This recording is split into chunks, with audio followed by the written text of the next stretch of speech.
The world needs to be reminded consistently that nobody is safe from this virus. Afghanistan, though, does not need such reminders because Afghans are still unsafe from endless wars.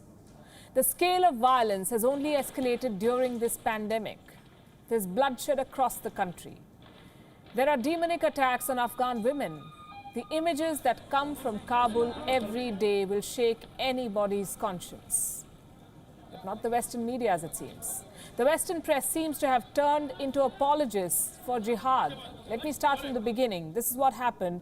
There was a terror attack at a hospital in Kabul on the 12th of May. Armed terrorists rampaged through a maternity ward, shooting dead mothers, pregnant women, even babies. Who does that? At least 24 people died.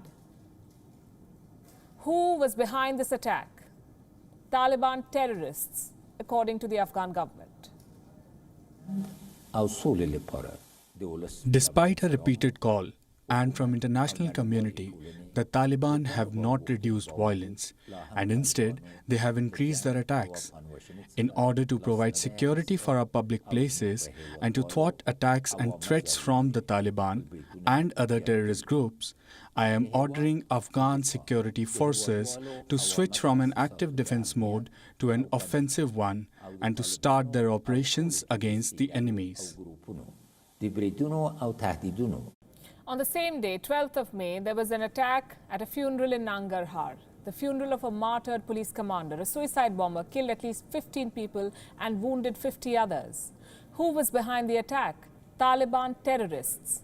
14th May, a truck packed with explosives blew up near a court in the city of Gardez. 5 people were killed, 15 civilians wounded. Who was behind this attack?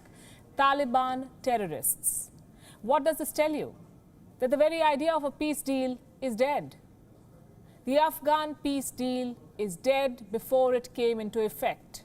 This violence is only a terrible preview of what may follow. Holding a peace dialogue with such terrorists will not shape the future that Afghanistan wants. These terrorists can only be dealt with on the battlefield. And this is what the Afghan president, Ashraf Ghani, has been saying, and this is what he wants to do. He wants his troops to switch from a defense mode to an active offensive. He wants to take to task those responsible for the deaths of newborns. But the Western press sees this offensive as a threat to the peace deal. For them, any hopes of peace will slip away due to the Afghan government's offensive. For them, these terrorists are gunmen. For them, Taliban is an insurgent group, not a terrorist outfit.